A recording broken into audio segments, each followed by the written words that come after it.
We wanted to revisit why we're going to the work session. I just wanted to... Work sessions instead of committees. Good evening.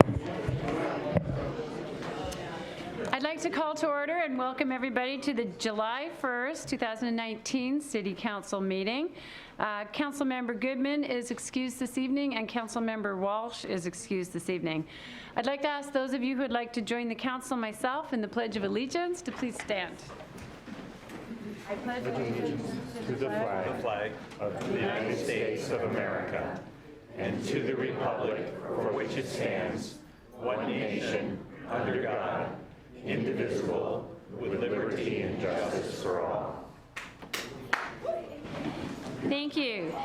We have a very full house here tonight, and in order for council and those in the audience to be able to hear, I'm going to ask that you not shout out or applaud, but if you do hear information either from a staff person or from another person testifying that you agree with, raise your hand so the council can understand how many of you here tonight support the topic or the issue or the comment that you just heard.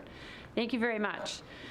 The first item on the agenda this evening is special business, ID 0459, Parks Master Plans, Tibbetts Valley Park, Veterans Memorial Park, and Issaquah Creek Corridor. This is an informational update this evening. Council will not be taking action, and I'd like to invite Parks Director Jeff Watling to make the presentation. Mayor, thank you. Good evening, Council. Yes, as stated, I'm here tonight to update you on a budgeted work plan item. I'm going to get you to move a little closer to the mic. A budgeted work plan item, is that better? That we are kicking off. This is a effort to initiate some master plan work around Tibbetts Valley Park, Veterans Memorial Park, and the Issaquah Creek Corridor. As a reminder, all three of these projects, park spaces, were identified as priorities within the Park Strategic Plan that was adopted last year. Through the public engagement that we had throughout that park planning effort, there were 5 core themes that resonated and began to come out of some of the common language and common messages that we heard from the public. Though all 3 of these themes would certainly apply to this work that we are kicking off, this planning effort, there's 2 that I would want to highlight really quickly. First was this theme of placemaking, this idea of collaborating with the community to reimagine and reinvest in Issaquah's public spaces and parks. This was really a message we heard from the residents about a desire to improve our current parks, not necessarily look to build new or find the answer in new park spaces, but really improve what we have. The second theme I want to touch on that really resonates is that of connectivity. We heard this over and over again. How do we find ways to continue and improve to unite our park system? And that's both the park system within the city of Issaquah, but as well how our system can better unite outside to the public lands that surround us. Real quickly, I just want to touch on the importance and some relevance of each of these 3 projects. This is a map that you'll see in the Park Strategic Plan. The first one with the red dot is Tibbetts Valley Park. This is certainly a very historic park that has been well loved through the decades, but it is really soon in need of playing a broader role. And that role is going to become really very real and relevant as Central Issaquah Plan begins to take shape, as this park will serve as the edge to Central Issaquah. Its neighborhood is going to change. How do we begin planning ahead for additional diversity of uses that park is going to need to serve? How do we better maximize the field space and field functionality for year-round multi-sport use? Those are some of the key questions we'll be asking in that effort. The second park area that I mentioned before is Veterans Memorial Park. Though we label this Veterans Memorial Park, this effort really is looking at 3 adjoining park spaces in Old Town: Veterans Memorial Park, Depot Park, and Pedestrian Park. take a quiz of those here to know who knows what pedestrian park is. That's the park right there on the corner of Sunset and Front Street, right behind Jack's Grill. That is a public space as well. This effort will look at creating a unified plan and unifying those 3 park spaces. How do they better support one another? How do we support resident needs in Old Town? How do we support the commercial needs of Front Street? And the activity goals that we have for downtown Issaquah.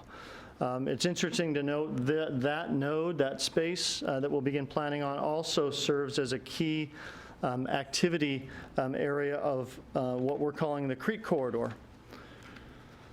This is really, in a lot of ways, was one of the anchor elements of the Park Strategic Plan. It really looks at the plan to connect the public spaces that the city has assembled over the last 3 or 4 decades. How do we build upon a vision that I think this community has had for a really long time to plan for and actually create a north-south corridor from the southern border of Issaquah all the way through Lake Sammamish State Park to Lake Sammamish itself.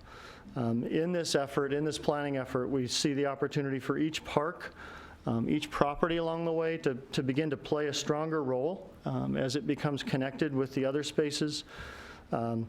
This work will seek a way to achieve those connections in really cost-effective manners. This is not a acquisition plan to buy every piece of property between. There's opportunities to utilize the Rainier Trail, to utilize Confluence Park, to utilize spaces and corridors we have, to utilize rights-of-way to make this vision a reality. It really is an amazing opportunity for this community, for that strong pedestrian connection through the valley. It's also, I would note, a great opportunity to connect Tiger Mountain with Squawk Mountain to the south.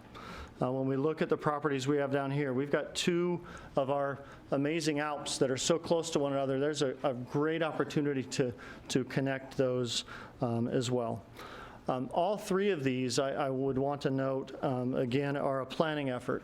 This is not a design effort that we're looking to embark and initiate this year. As a planning effort, the goal is for this to give us as a community a big picture plan of what we want to do with these spaces, and then that would allow us the most efficient future investments that we can make into these spaces. When we understand the big picture, when we understand what we're going for, those little investments can make wise and smart steps in the direction we want to go. What led us to the work that we're doing right now? We saw the opportunity to explore all 3 of these in a similar approach, or initiate them in that we felt it would be very effective in positioning us to solicit a lot of strong interest for consultants. We will not be doing this effort alone as staff. We put together a request for qualifications that sought interest in helping us in all 3 of these efforts. It was a very, very strong field, very competitive. In the end, we chose a team put together by Methuen Architects. Their experience is extremely relevant to what we're trying to do with both these park spaces as well as this corridor. In fact, most recently, they just completed some work with Metro Parks Tacoma. Metro Parks Tacoma manages Ruston Way. If you've been on the Ruston Way waterfront, recently with development near Point Defiance Park, Metro Parks and the City of Tacoma are seeking ways to unify from Point Defiance Park all the way along Ruston Way into downtown Tacoma. Methuen assisted them with that corridor plan, and we think that experience will really come in handy as we do some similar work. They're also bringing a team of experts, of sub-consultants that would be helping us in this effort. Herrera Environmental will be assisting in ecology and civil work.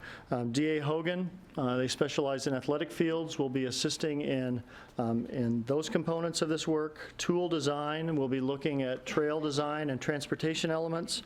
And SiteWorks is a 4th sub-consultant that we're actually really interested in as well, and that they're going to be looking through the lens of operations and maintenance. So as we're doing this work, we're not just looking at neat pictures and plans for what we want it to look like, but how could we effectively maintain these spaces that we'll be planning for. A few just examples of the approach we're going to take. These are some slides that we put together. We actually pulled together some strategic partners, agencies that have been partners with us on these public spaces for years, and had a bit of a preview 2 weeks ago. Obviously, the key first step and a key step along this entire endeavor is going to be listening. We need to continue to demonstrate and model throughout this effort, both listening to residents, both listening to our partners and businesses that these public spaces are intended to support. As I mentioned, we had that preview meeting 2 weeks ago. Some very, very positive feedback about what this effort will do and how we can begin to, again, set a plan for long-term investments that we may want to make as a community. We plan on really through the rest of the summer, forgive me, some really creative community engagement efforts. We're going to be utilizing some of our community events, the concerts on the green, farmers market to engage with residents and visitors. We're also going to, similar to the city strategic plan, have sort of meetings in a box where we're going to go out to any interested groups or neighborhoods that want to give us feedback throughout the summer on this work. All of that will inform the development of concepts and further work as we head into the fall and into 2020. Real quickly, some principles and goals that we discussed with that partner group as well as the park board last Monday night. 4 key principles that will serve as anchors for this work. Obviously, quality of life. These 3 public spaces, along with all of our parks and trails, are essential to the identity and the livability of this community. How this effort creates a plan that best positions these 3 parks, both now and into the future, and the needed role that they're going to play in our community's livability will be a real anchor to this work. Healthy salmon, healthy people. This really just recognizes that we live in a shared environment. There's not a natural environment and a citizen environment. We're all living in a similar environment. So knowing that Issaquah Creek and Tibbetts Creek play a role in these properties, that will be a real key lens for us as we move through this work. Placemaking, like the theme I mentioned before, this is really how do we make public spaces that draw people in, that are positive, vibrant places where community happens. Lastly, multiple benefits. We don't want to look at this work through a singular lens, through a singular interest group. This is really about public spaces that need to achieve both active and passive needs, both trail needs as well as park needs. Developed opportunities within these sites as well as needs for preservation and restoration. Really speaking to the diverse experiences and diverse park needs that our community has. Lastly, I just wanted to share with you, this is certainly a work in progress, but as we've been working, doing some initial work with Methuen on the schedule, just a few things I want to sort of point out. Again, this is still being refined as we begin and set for launch to launch this effort. What we really see in this effort with these 3 spaces is the efficiency we can have in a shared launch and really talking and engaging the community about these 3 spaces, understanding these 3 spaces, though independent, really have a relationship to one another. In the end, though, these really are going to be 3 separate products. This is not one master plan with 3 sites. These are 3 independent products that as we go into community engagement, we realize, and we've built in flexibility into this schedule to know that as this work continues, likely into 2020, we very well could be looking at 3 separate products that have a staggered completion. So very excited to launch into this. I'm excited to engage the community in these three important spaces and really see how they use these spaces and want to see these spaces used in the future. We'll plan on coming back to you at a council workshop as we wrap up engagement this summer and begin to formalize those next steps for the fall. So with that, thank you. Thank you, Jeff, and if you could stay up there, I'm going to see if council has any questions. Deputy Council President Batiste. Thanks for the presentation tonight, Jeff. Just a quick question and then a comment. So on your timeline overview, you've got public outreach, and then you talked about meetings in the box. I see the events that you have here, like farmers market, concerts on the green. And then if neighborhoods are interested, then there would be separate, that aren't on here, separate pop-up meetings. Exactly. Yeah, we're building in a ton of flexibility where we as staff could go out and meet with groups that are interested to engage with us. Yep. And then could you explain a little bit about the champions options and the equity outreach? Yeah, like I said, this is still a work in progress. What we identified as champions were, I think, what we're really phrasing as our partners. We've identified 30-some partners who either utilize these spaces or are neighbors to these spaces. For example, Downtown Issaquah Association, DIA, Chamber of Commerce, Rowley's, all of our sports field groups that utilize these spaces, Issaquah Alps Trails Club. So that group we really see as an opportunity at key points to engage with along the way. Great. Well, I love seeing all the public outreach that we've got with the surveys and all of the meetings that we'll have and opportunities to engage with the public. I think putting these three components together to look at this as a master plan makes really great sense, and very excited to see what sort of information we get, and also that connectivity between Squawk and Tiger, I think is awesome. So very excited to see what comes out of this. Council President Martz. Yeah, hi, Jeff. Can you talk about Hillside for a minute? Because we have had Hillside, we've had a sort of small, light touch improvement for Hillside, and we keep sort of pushing it back budget after budget after budget. And as a longtime resident of Upper Squawk Mountain who has access to some great trails, but not a lot of park spaces where you don't have to hike down 1,000 feet. Can you talk about Hillside and its role in this? Absolutely. It will not have a role in this work. It does have a role in our work plan for 2019. We've identified Hillside Park and some planning work for both the cemetery as well as the park itself. And so as we've updated you with our project updates, we are right now focusing some work on the cemetery. We had a chance to meet with the Services and Safety Committee. I'm looking at Councilmember Ray. It was a couple months ago. Yeah, I think it was early this year. Yeah, earlier this year to really frame up some work we want to do with the cemetery and really looking at some long-range planning to make sure that is positioned to financially be in a good place in its current footprint.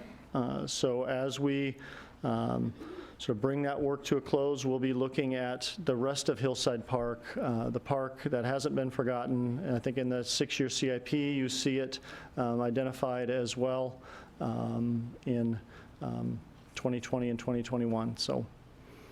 Thanks. I'm glad to hear that. I've seen it on individual year forward projections in the past. And I know that you're not looking to make major changes to Hillside, but I'm glad to hear it has not been forgotten. Yeah, no, you bet, you bet. And in fact, to that point, I would just real quickly, I think it's a reason why it was not folded into this work. These three parks really have a citywide reach and role, whereas I think as we look at Hillside, it really is a neighborhood park and has a role as a neighborhood park.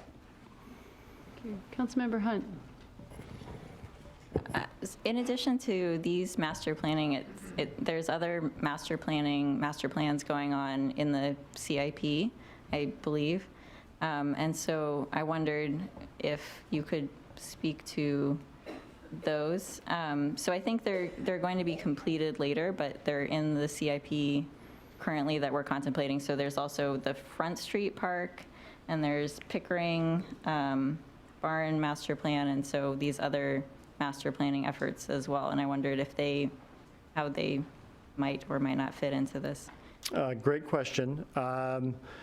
Again, I feel like we're taking a pretty ambitious bite with these 3 anchor parks. There were some other parks identified in the strategic plan for near-term priorities for, again, this idea of let's reinvest in the parks that we have. I think the 2 you mentioned, you're right. There's a latter year planning effort for Pickering Barn Park, which is really not only Pickering Barn, but the park space that goes all the way up to 56th. The Front Street properties, just for everyone who's listening at home and here, are some properties we've assembled along Front Street, sort of the southern edge as you come into town. What's interesting is both of those properties, I think, will, as we start looking at the Creek Corridor and engaging with the community on the Creek Corridor and those connections, both linear and active nodes, I think those 2 spaces will likely be referenced, but any specific, site-specific planning effort would come in, right now is identified for later years in the CIP. Councilmember Hunt, did you have additional questions? I do. Yeah, so one of the reasons why I brought up the Front Street is also because it talks about how master planning will be important to undertake since it's a part of the Creek Corridor. So it seems like that's another overlap there. And generally, it seems that there's a lot of planning. There's a lot of planning for these 3, and then in the coming years, there's a lot of planning as well. And my concern is that it seems that potentially crunched together schedule in terms of getting public input and making sure that people that use these spaces have an opportunity to be heard. And I just hope that on this tight time schedule with so many really big important projects all being considered together, I think there's a need to be very, very thorough in the outreach. I had a question also about the outreach. So public surveys, they all occur sort of in the beginning of this timeline. And I wondered if there could be an opportunity for surveys later on in the time schedule, because some people, that's the way that they would prefer to, or the only way that they can comment. And it looks like it's all right at the beginning, not towards the end. Yeah, great point. Like I said, this has been in process and revised. We certainly will be having public surveys and utilizing both our online tool. For example, as we develop options, we think that's a great way and opportunity to get those options out for public feedback. So there will be surveys later on as well. Okay. Good point. Yeah, I think especially because sometimes once you see the option that's being presented, that's what will generate more feedback. So I would like to make sure that we have opportunities, not only sort of brainstorming, but also later on for people to comment on ideas that are coming forward. And then also I wondered how does the other conversations that we're having on council about municipal spaces fit into this planning process?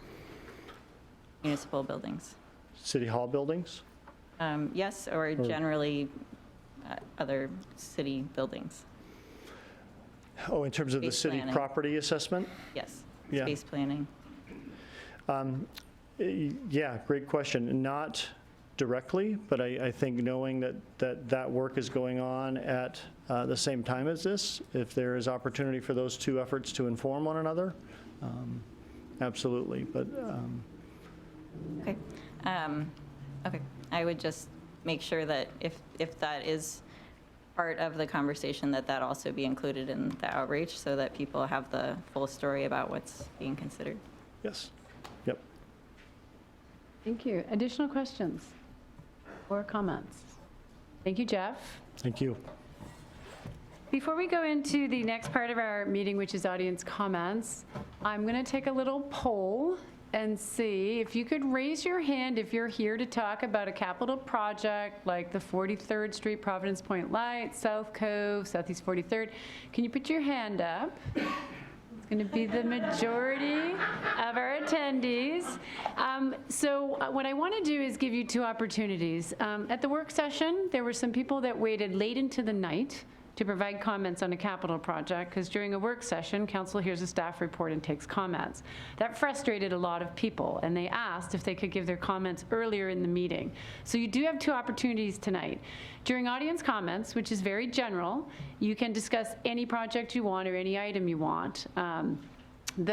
I will read the rules on time limits and how to speak and all the rest of it. However, later in the evening, there will be a very, very brief staff presentation and a second opportunity. So if you want to stay for the staff presentation, please hang around, hear the staff presentation, and do your comments on your project at that time. If you feel like you need to leave earlier and don't want to stay for another long meeting like you might have the other night, please make your comments during audience comments. And then after you've made your comments, feel free to leave. I would just ask that you not have conversations on your way out, because the meeting is still going to be going on. So with that, we're going to move into audience comments. This is the time when folks can generally talk to their council. The guidelines for public participation are displayed on the screen. Please limit your comments to 5 minutes. I would ask that if the person before you or a speaker before you has already made some of your points, if you could add some new points to it, that would be good. Those who signed up for audience comments will be called forward first. If you did not sign up, do not worry. I will ask for other speakers before closing this portion of the meeting. And if you are here on behalf of a neighborhood association or a group, if you can say that when you identify yourself, that would be good. And as I mentioned earlier, if you can hold comments and hold clapping, but do show your support if a particular point is made that you support, it allows the council to see how many here agree with the speaker's position. As I said earlier, there's also a public hearing this evening, and you can wait and provide your comment at that time for AB 7759, the 2020 to 2025 Capital Improvement Plan, which includes the Transportation Improvement Plan. And that would be after a brief staff presentation. So, Tisha, has anyone signed up to speak this evening? No, not under general audience comments. Is there anybody who would like to show by hands who would like to speak under general audience comments? Sir, you're first up.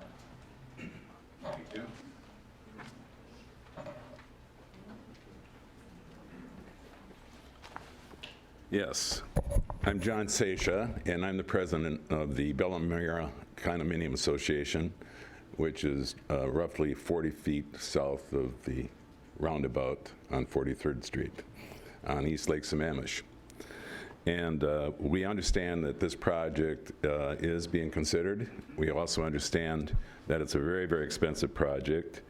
And we've had an opportunity to review the specific plan that was submitted for approval.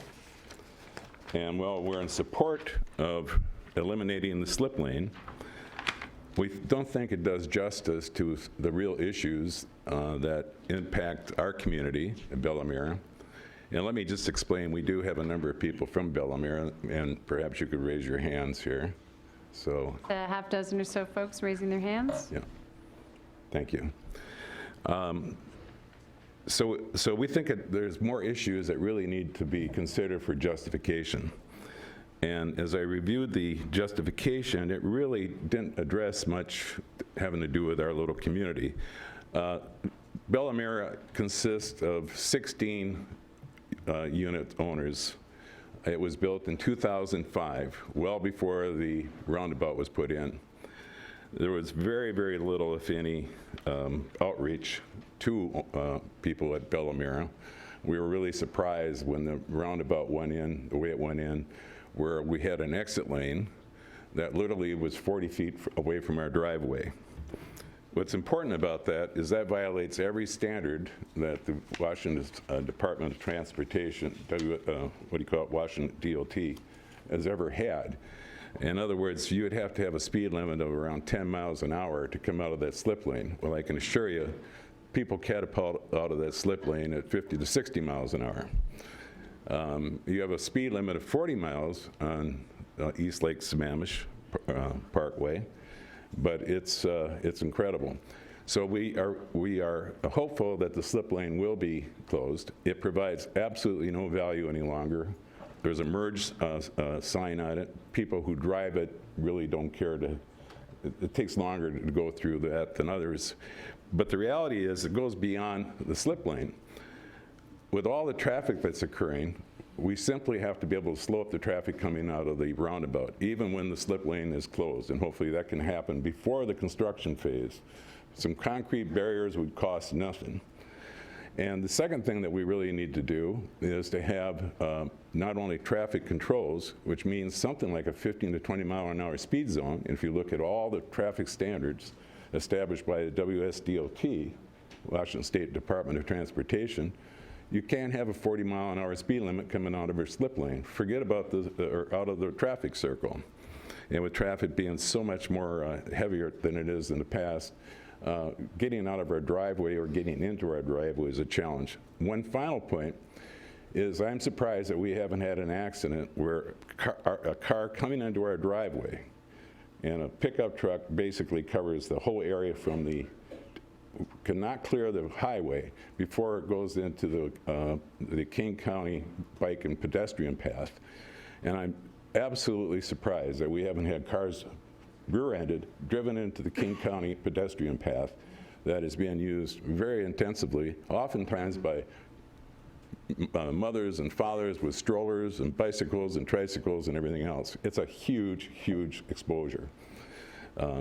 So far, we've been fortunate, but we notice about twice a week or twice a month, there's a major accident coming out of that intersection, caused perhaps by the slip lane where people are looking over their left shoulders and then driving into a car, potentially coming into our driveway or slowing down for cars coming into our driveway.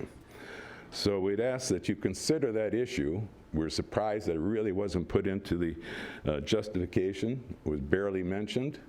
But as far as we're concerned, that really is the issue. And again, our project was built in 2005.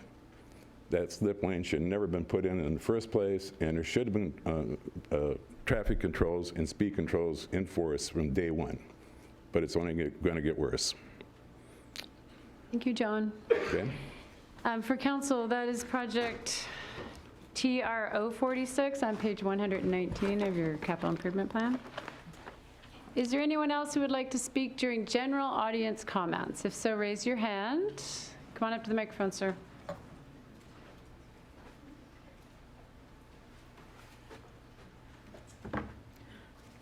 Good evening. My name is Doug Aaronsberg. I live in South Cove, and I'm here tonight to talk about the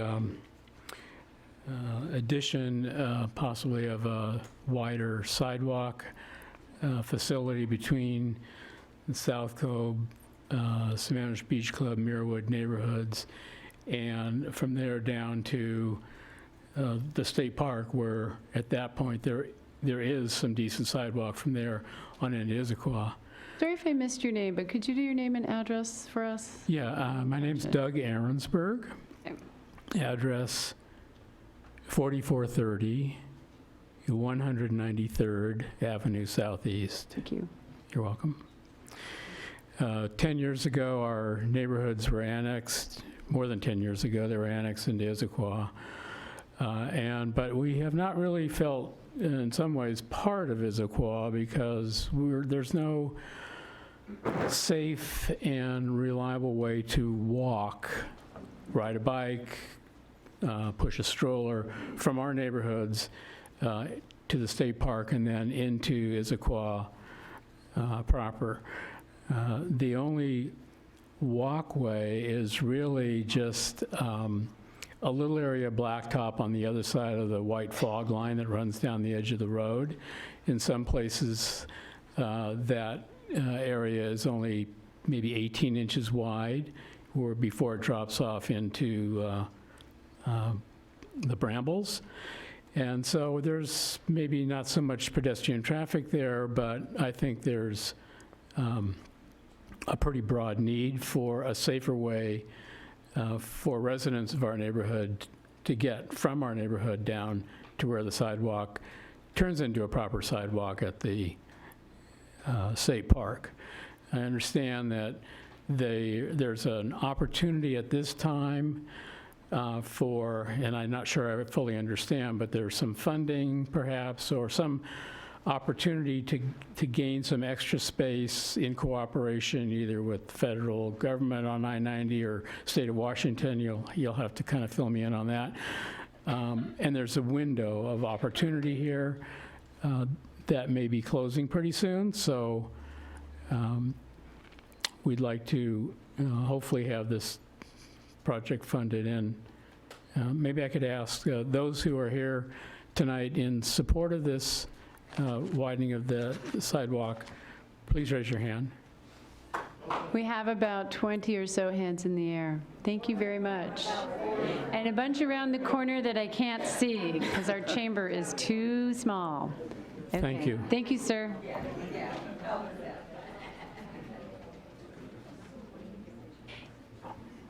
Connie, come on up. Hi, my name's Connie Marsh, and you know, I have a dream, shall I say that? I know, right? I'm tired of wondering what's happening. I would like to have one topic at a time, talking about that topic. I don't want a 0.02% tax increase for roads so that we can use the funding that we already have for, say, a new consolidated city hall, which isn't put across as something to take off if the community didn't vote in that tax increase. Instead, the city put up parks and said if we don't get the tax increase voted in, for example, we could take away parks things. And 3 very complicated parks master plans braided together, going simultaneously with an exceedingly small park staff and a difficult community outreach. If you look at the potentials for Memorial Field, Depot Park, Pedestrian Park, and the Rainier Trail combined, and what you could do with that, that is a master plan for a year and a half, if you do it well and you really engage the community. Not to be totally down, I am thrilled to have the capital plan in public, discussed by the entire council all at once. Because for years, we didn't even get to see the capital improvement plan. And you see what happens when the community can see what's going on as they come out and they speak and they tell you about their hopes and dreams, which to me is what our government is for, right? We're supposed to be creating the town that the community wants. We are not supposed to be doing the Sycamore sewer again and again and again, right? So my hope and my dream is that we can learn to ask for what we actually want to do and see what the community says. If they support it or not, if they don't, you drop it and move on to what the community does support and will desire, so that we can all understand and not have to wonder what we can say, where we can say it, and how we can say it in order to be heard.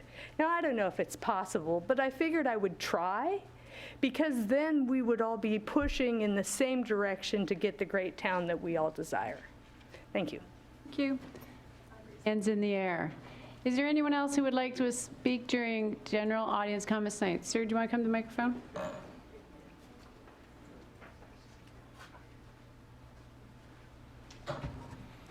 Hi, I'm Kyle Buckner, 5220 Northwest Sammamish Road. I'll show you where my house is. It's right at the pinch point. I've been coming to the city council meetings for the last few months. I've been emailing you guys. I was very happy that you guys supported the DOT plan for the sound wall. I think that's great. It's gonna grab us a whole lot more property. I've been scouring your website, though, the city's website, and trying to find more information about the plan. There obviously is one. There's $8 million devoted to it over the next 5 years. We've got the transportation LLC now to take a little bit of liability off of you guys. But I'm a little surprised that we haven't heard, as a resident at the pinch point, for input, thoughts, anything like that. I'm very supportive of the South Cove folks here who want a sidewalk. I'd like a sidewalk also. But I do want to make sure that the sidewalk stays within the parameters of what we've got there. And there's a great amount of space to make things work. But I'm a little nervous when no one reaches out to us or sends us a notice that there's a meeting about something that's happening right in front of our house. So I'm a little on the defensive, and I'm having a lot of faith in you guys that you are the city council members of all of us and not just some of us, and especially looking out for what the residents of Issaquah need rather than bikers or commuters from Sammamish who cut through our neighborhood or want to bike from Redmond around Lake Washington. Those aren't high priorities for me, but the little kids riding their bikes and the residents walking through there, that's very important, and I hope that you guys will remain our council members and not look at trying to design some master engineering plan to win an award. So I hope that I hear more from you in the future. I'm happy to work with you. I see other neighbors of mine here that are happy to work with you as well. But I'm really hoping that you don't try to take away my home to build a sidewalk, because that's kind of how we're feeling right now since we haven't heard anything. So thank you for your time. Thank you, Kyle. There are some hands in the air. Kyle, there has been no design done as of yet. The only action the council did take was they agreed to secure $3 million for a WashDOT project so that we would be able to get right-of-way. There has been no outreach that you have missed yet. Is there anyone else who would like to speak? No, sir, come on up. Yes, my name is David Bangs. I live at 4314 193rd in South Cove, and I became president of South Cove in 1999, and in 2002 I founded the South Lake Sammamish Association. We started working with King County to make sure that they knew our neighborhood existed, and we found out they didn't. We started working with Issaquah to talk about annexation, and we got representation on the Lake Sammamish State Park Planning Committee. The highest priority of the neighborhood at that time was being able to get to the state park. When we went to the annexation process and we had public hearings, the #1 issue was being able to get to the state park. And of course, that hasn't happened, but it was at the time before annexation identified as a high priority of the city, and I just wanted to remind the council that this has been going on for a long time. So. Thank you, David. All right. Hands in the air in support. Is there anyone else? Lots of hands went up. Is there anyone else who would like to speak during general audience comments? And remember, we will have a public hearing. I see you, Cyrus. Come on up while I remind folks. We will have a public hearing on the capital improvement plan as well, so you have an opportunity at that time if you had not spoken yet. Cyrus. Hello, I'm Cyrus Crone. I live at 300 Southeast Bush Street, just around the corner. I actually feel compelled to react to something that Connie Marsh said, because I agree with her wholeheartedly, and it's amazing to see this many people here tonight participating in their civic duty to their elected officials. The beauty of it is that everybody has a position, and it creates a challenge for the council to how to tackle all of these competing interests and needs. The reason I'm here is that over the course of the last couple of months, I've become a little more focused on just how our tax dollars are being utilized. And so when the state recently approved $1 billion of new taxes, a lot of that was to solve this education problem with McCleary. And less than a week after the legislative session ended, a memorandum went out that a commission was being formed to determine how to fund a new school levy. Well, then I saw the alert from the city council about the SIP and the TIP and a need for a potential 0.2% sales tax increase and a potential increase in the taxes in the REIT 1 and the REIT 2. So in the aggregate, the taxes are just continuing to pile up. So I've taken it upon myself to just read everything and look at the various line items. And what I've noticed is, because everybody wants to get all these things done, we've got a lot of competing priorities. We purchased the Bergsma land, and we we saved an amazing piece of property, and it's going to stay green forever. Thank you to the city and the government for doing that. But now that's a priority to spend money to get that all done. And then parks is a priority to get that done. And now apparently the fire department has a priority to get their new building done. And then there's discussion around a new city hall potentially. So I recognize you have challenges, and there's only so many revenues to support the costs, and there are going to be some difficult decisions to be made. I thought the parks presentation tonight is great, and it's encouraging and exciting. There are a lot of other items, as was mentioned by one of the council members, around other parks, and you'll see as well Bergsma. And so I just hope that as we look at these, we can find conservative ways to support the community as well as support our tax dollars and our wallets. Thank you very much. Appreciate your time. Thank you. Anyone else wishing to speak during general audience comments? Your hand? Do you want to come on up? And as she's walking to the podium, just so there are no surprises, after audience comments, there is a section on regional reports and mayor's reports that tends to take 10 to 15 minutes before we get to the public hearing. So if that's an issue for anyone, you can make your comments during general audience comments instead. Go ahead. Hi, I'm Jamie Brack, and I live at 5230 Northwest Sammamish Road, right here, next to Kyle Buckner, next to the grassy field. We love you, South Cove, and we want you to have a sidewalk. We also feel a little lost in space out there. We don't Jamie, I'm going to get you to address the council. Oh, I'm sorry. We don't even have a neighborhood with sidewalks like South Cove does. We're just a couple of like 8 houses along the pinch point, and our house is the last one.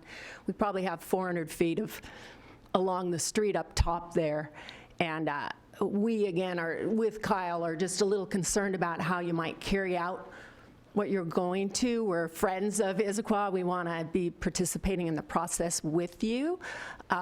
We kind of were lulled out of our sleep when the city engineer used the phrase condemning properties along the pinch point. So we're here saying we don't want our property condemned along the pinch point. So, we just wanted to make mention that you kind of put a face with the property, that we're ready for conversations about what's going to happen with our properties and our children's inheritances. So thank you. Thank you for coming, Jamie. Is there anyone, and hands of support in the air, does anybody like to speak during general audience comments?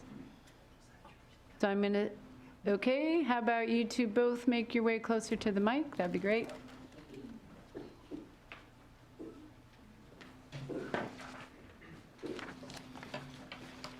My name is Kevin Ostrowski. I live in 19202 Southeast 45th Place in South Cove as well. You've heard a lot of great comments, I think, about South Cove, and there's a really great community there. I just moved there about, almost 2 years ago now. I've got 3 young kids, and obviously the travel way to there is something that's really important to me. As a physician in the area, I'm also concerned about the bikers and the ability for them to safely pass in that area, and the runners to safely pass in the area. I drive by multiple times and have seen multiple people on their phones, obviously against the law, but on their phones, almost hitting bikers, almost hitting pedestrians who are trying to get in that area safely between that area. While I know those people most likely don't live in the area, there are also people who've got families and other people, and I think it's really important to remember that is a major thoroughway for people kind of bike riding and running in that area from an overall standpoint. Thanks. Thank you, Kevin. Sure. Hands of support in the air. Come on up. Okay, thank you. Well, good evening. My name is Doug Barrett. I also am a resident of South Cove. Thank you for the opportunity to speak. I live at 19226 Southeast 45th Place, and I've been a resident there since 2001, and we've raised 3 children in the neighborhood. And I guess I'd like to just echo the previous comments. I've noticed, being in the neighborhood for 18 years, just how much more dangerous it is, and frankly scary as a driver, to drive into the state park and towards the center of Issaquah. And it is scary. And I would just like to say that I hope that an engineering solution can be found which does not adversely impact our friends and neighbors along Westlake Sammamish, but I believe it's possible.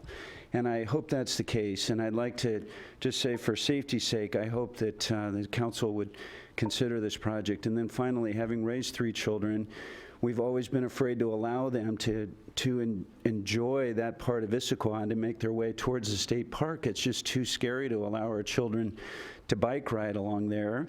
And even with us as going along with them, it's never been a route that we've been able to take as a family. So thank you for the council's consideration. Thank you. Thank you. Thank you, Doug. Hands of support? Yes, lots of hands of support. Anyone else who would like to speak? Corey, come on up.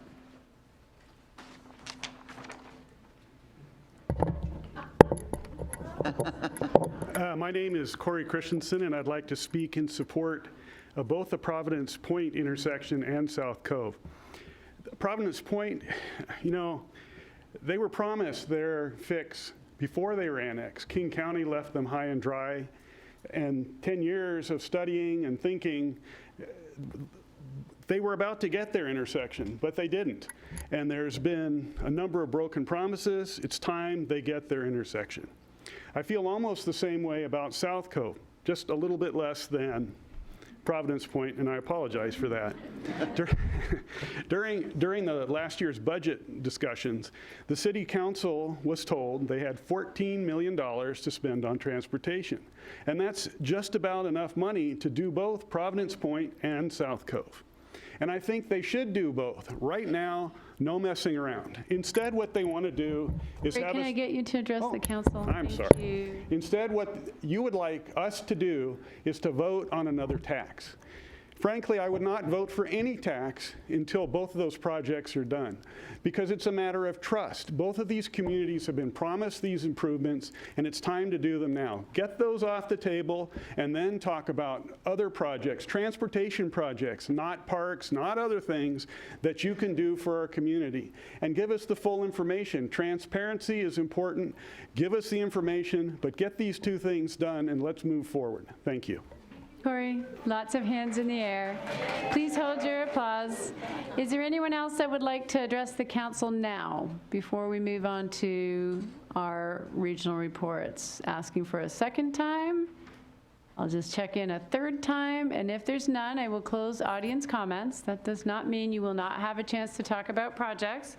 We are going to move to the next couple of sections, which is committee and regional reports, and at this time, council members will report out on activities they've been participating in the region, and we'll start with Councilmember Hunt.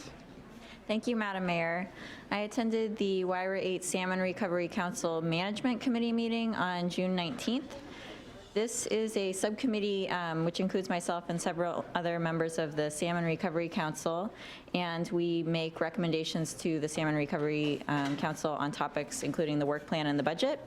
Regarding the budget and work plan, I want to make sure it stays quiet, folks, so that people can hear the council members' report. Thank you. Thank you.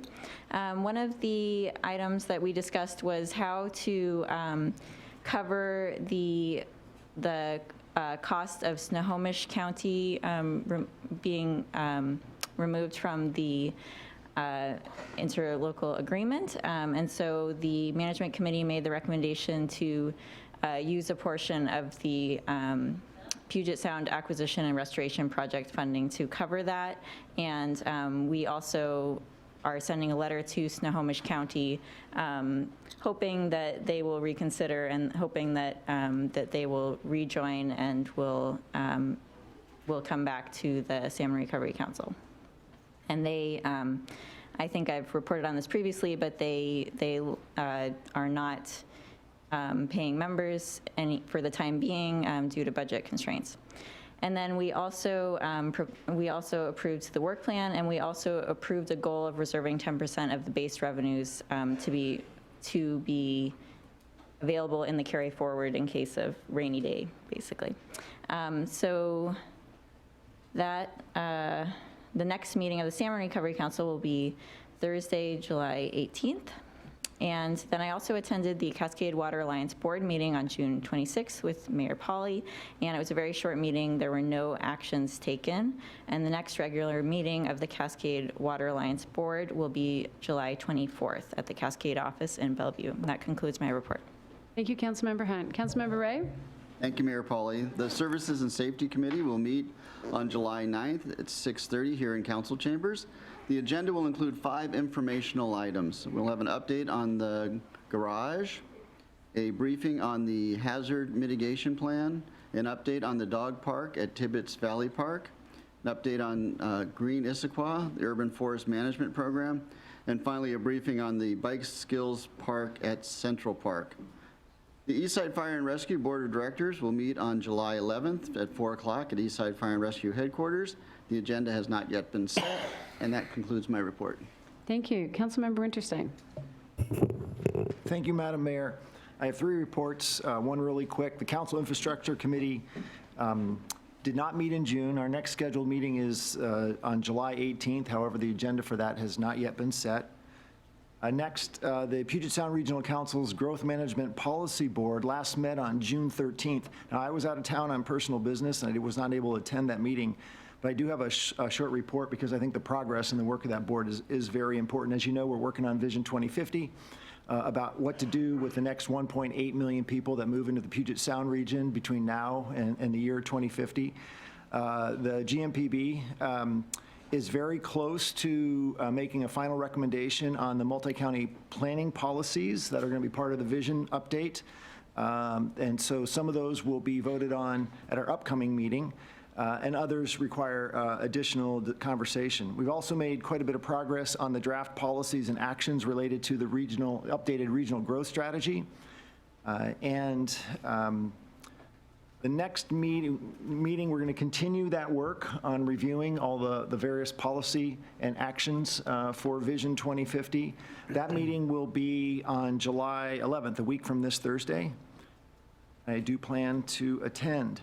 My last meeting is my last report is about the Council Ad Hoc Committee on Council Rules of Procedure. So along with Council members Hunt and Ray, we met for the 3rd and final time back on June 18th. We did get all the way through the material, and I really want to thank for their input, participation, support, and quality of the work from our clerks, Tina Eggers and Tisha Geiser, and later from Deputy City Administrator Andrea Snyder. We appreciate the help. That was fantastic, and I thank you for your contributions. We did make many changes to the procedures. Many of them are small, some of them were significant. We did come to consensus on a majority of the issues. However, we did identify 2 or 3 issues that we feel will need full additional conversation with the full council, and it will be coming back to a future work session. I'm not exactly sure which one that's going to be, but it will be sometime in the next 60 days. That concludes my report. Thanks. And that is a project that has been talked about for 4 years, so fantastic. That's really good. Deputy Council President Batiste. Thank you, Madam Mayor. The Eastside Human Services Forum met Thursday, June 20th. There was both a board meeting and then their June event was the Affordable Housing Learning event. I unfortunately was not able to attend. There is some information on the website online, the Regional Affordable Housing Task Force final report and recommendations, which a lot of people may be familiar with, but that is online now, and then I'm looking forward to having more information that I can share about the outcome of, they had a panel that included staff from King County, the King County Housing Authority, Arch, and local developers, and so hoping to share more information about that event later. That's great. Thank you. Council President Martz. Thank you, Madam Mayor. The Sound Cities Association Public Issues Committee will be meeting next Wednesday, July 10th at 7 p.m. in Renton City Hall. The 6 p.m. pre-pick meeting is going to be more on Vision 2050. PSRC Growth Board has worked through 2019 to update Vision 2050. PSRC will be releasing a draft plan for public comment in July. At the July pre-pick meeting, SCA members will hear about what's included in the draft plan and the roles of cities in implementing Vision 2050. We then have a potential future action item on the agenda for the 7 p.m. meeting about Vision 2050, whether SCA will be taking any position on that initial draft. Again, SCA pick Potential action items typically involve multiple multiple PIC meetings. So if in fact SCA looks to take some sort of position, I will be coming back to council to inform council and seek feedback on that potential position. There will be a discussion on HB 1406, state sales tax credit for affordable housing, which is very interesting for our city, and then an update on the usual suspects of things they update for PIC meetings. Then the King County GMPC, Growth Management Policy Council, is meeting Wednesday, July 24th at 4 p.m. in PSRC chambers. The agenda is TBD, but I'm going to guess Vision 2050 will be involved in that agenda. This concludes my report. Thank you, Council President. For the mayor's report this evening, I have 3 items. First, there will be no executive session this evening. Second, I wanted to provide a little bit of an update on the city administrator recruitment. I've mentioned some of this before, but I'll go into a little detail since we have a larger audience tonight. We have hired Karis Consulting to spearhead the recruitment process. Our job posting closed on June 12th. We had a total of 80 applicants, 34 live in state, 45 live out of state, 1 lives outside of the United States. 51 of the applicants have local government senior leadership experience. I've conducted several first-round interviews online via Skype last week, and they're continuing this week, and our in-person interviews for the finalists will take place on July 10th. I also wanted to provide an update on the Issaquah School District and the Providence Heights campus. So Issaquah School District is working towards purchasing the campus and construction of 2 new schools.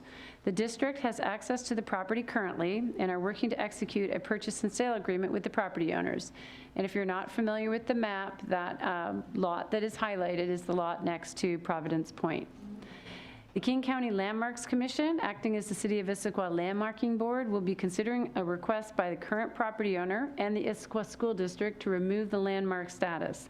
The City of Issaquah will not be opposing this request. And that concludes the mayor's report. Proceeding to the consent calendar. The consent calendar was distributed to council in advance. If authorized, the items on the consent calendar will be considered together and approved by one motion. Have the payables and payroll been reviewed? Yes. Thank you. Does any council member desire to remove any item from the consent calendar and consider it under regular business? Seeing none, is there a motion to approve? Council President Martz.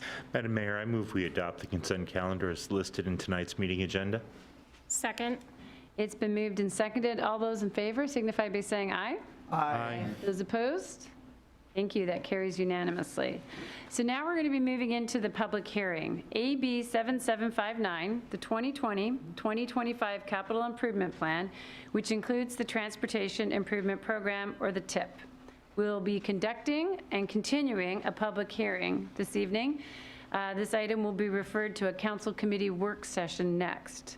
This item has been before council at the June 10th and June 24th work sessions, and tonight there will be a brief staff presentation followed by a public hearing. So I'd like to invite budget analyst Susie Monsell to make a presentation. Come on up, Susie.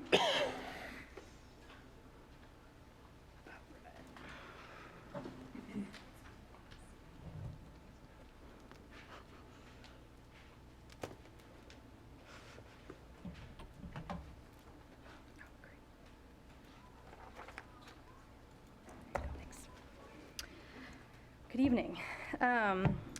Thank you for that introduction. I will be giving a very brief overview to lead into the public hearing to give an update on what we've presented so far, along with some of the key considerations that have been discussed so far. So the brief agenda, we'll give it, as I said, a quick overview of what a capital improvement plan is and the procedures to how it is developed. We'll give a very brief overview of the Transportation Benefit District. We will go over the key policy considerations that have been discussed by council in previous work sessions, go over the next steps of where we're going from here, and finally we'll then lead into the public hearing. So first and foremost, the capital improvement plan is a planning document, not a budget. So it is a planning document based on a series of assumptions. It's an optimal roadmap if all of the assumptions come to fruition, recognizing that many underlying assumptions are subject to change such as the cost of projects, the timing of projects, and the budget situations in each given year. If or when these changes occur, there'll be several opportunities to revisit these assumptions, such as the annual operating budget process, subsequent capital improvement plans, and future policy discussions that will necessarily follow. The CIP is a 6-year planning period that is conducted every 2 years. This proposed CIP came together with the help of 22 capital managers across 5 departments, so Public Works Engineering, Public Works Operations, Parks and Recreation, Police, and Information Technology. 2 additional departments were involved in the process, Finance and the Executive Office. So the projects submitted are ones that were identified as a need, a desire, or a priority by these departments through asset and infrastructure evaluations, as well as public engagement. So while the CIP is a planning document, it's not a budget, but greater focus was given to 2020 and 2021 in balancing revenues and expenditures. These revenue sources are still subject to change, however, as we go through the annual operating budget process. As a reminder, the Transportation Improvement Plan serves as a subsection of the overall capital improvement plan, and by adopting the capital improvement plan, the council would also be adopting the Transportation Improvement Plan. A very brief overview of the discussed Transportation Benefit District as approved in early 2018. As it would allow the city to levy a dedicated revenue source for transportation projects, such as the proposed 0.2% sales tax increase, and should council pursue the proposed sales tax increase, it would need to be approved via electoral ballot by a simple majority. And I will now go into the brief policy considerations that have been discussed previously in work sessions. The first being this transportation benefit district scenario. The policy question posed to council at the June 24th council work session was if council wished to reflect the TBD sales tax revenues in the CIP, and if so, would it be option 1 or option 2? Option 2 being accelerating work on Southeast 43rd, also known as Providence Point, using existing debt service capacity. At the June 24th work session, council indicated a preference to include the sales tax revenue assumptions and to have the CIP reflect option 2, accelerating work on Southeast 43rd intersection improvements, which would shift the majority of this project's funding from the proposed sales tax supported debt to general fund existing debt service capacity. Policy consideration number 2 was a city facilities strategy. The question posed at the June 24th council work session was, does council wish to assume a stay-in-place strategy for city facilities, or does council wish to consider a consolidated city hall strategy? At the June 24th work session, council indicated a preference to continue discussion regarding a consolidated city hall and to include funds as proposed in the CIP for necessary maintenance of existing facilities, plus funding in the out years for preliminary work on a consolidated city hall. Council also requested additional information regarding which maintenance projects would still be needed if a consolidated city hall was pursued, and further information around these projects will be presented at the July 8th council work session next week. Consideration number 3 was the new fire station. The policy question posed at the June 24th work session was, does council want to further understand and determine how to relocate Fire Station 71 to support Eastside Fire and Rescue's new service delivery model and level of service commitments? At the June 24th work session, council indicated a preference to continue discussions about a new Fire Station 71 and to reflect related costs in the CIP. And as a reminder, Eastside Fire and Rescue will present a plan on this work to council this fall, but a final policy decision isn't required to adopt the proposed CIP. Policy consideration number 4, as posed in the June 24th council work session, was, does council want to preserve a portion of existing debt service capacity in the event of an economic downturn? And at this work session, council indicated a preference to reserve a portion of existing debt service capacity.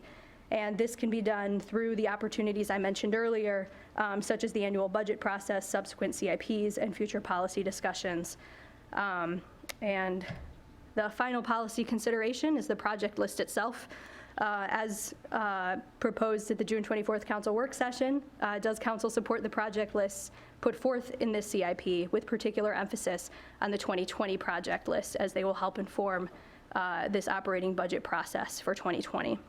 And at this work session, council expressed support for the projects included in the CIP, proposed CIP, with the one major exception being the council's desire to shift the funding source and timing for Southeast 43rd intersection improvements, as mentioned in the first policy consideration. And through this process, we've received a lot of feedback on projects proposed in the CIP, both from council and through public comment. And tonight's public hearing is another opportunity to provide us with additional feedback. We'll have another opportunity for discussion at next week's work session around any other potential changes to projects proposed in this CIP. As far as next steps, we are today conducting the public hearing. Next week, we have additional time on the work session docket to discuss some of these policy considerations, as well as further input and questions on specific projects. And as the schedule sits right now, council is set to adopt the CIP on July 15th. And with that, I am excited to turn it back for the public hearing. Susie, thank you, and thank you for providing an update with council direction from the last time they discussed this. Before we go to the public hearing, does council have any questions on Susie's presentation this evening? Councilmember Winterstein. Thank you. Susie, I'm going to ask you just one simple question, and I'm asking your opinion more than anything. I realize others may have a different opinion, but we use the phrase debt service capacity. And would you agree with me that if we simply said existing cash flow with no new taxes, that would be a similar phrase? Yes. Okay, thank you. Thank you. Thank you. Any other questions for Susie before we proceed? Councilmember Hunt. It's a clarification, but on the fire station discussion, as far as I recall, it was really to have the information and have the discussion, but we really didn't have the information to start the discussion. So just wanted to make it clear that we haven't really seen the information, seen the presentation from the fire station, or started the discussion. Correct. Thank you. Thank you. Any other questions? Council President Mertz. So I have just a couple of questions, and these may be partially because I'm just back from vacation. I was not here last week. Two things. So one is that there is information in the packet about information from last week on the conversation that the council held, but it does not appear as if numbers have changed as a result of that. So there's a notation in here on things that the council sort of asked about, but that has not yet been reflected in the proposed numbers that are in here. Yes. Okay. And then can the administration just speak as to, before we get to public input and then discussion from council, what the notional path is for this bill going forward? Sure. So there won't be discussion from council tonight. Tonight will just be a public hearing, and I will explain that again before the public speaks, so there isn't an expectation that you are having a follow-on conversation. I will probably hand it over to Deputy Administrator Snyder to go over the process. See, I'm sorry, the question was about what the path is moving forward? Well, I mean, so if there isn't discussion from council, I see a recommended motion from council, but there won't be any discussion about that. Can you just discuss the recommended path forward, and then I guess council will either make a motion or not without discussion? Is the question this evening, as far as I understand the process, was to move to continue the hearing, and they do not actually take final action tonight?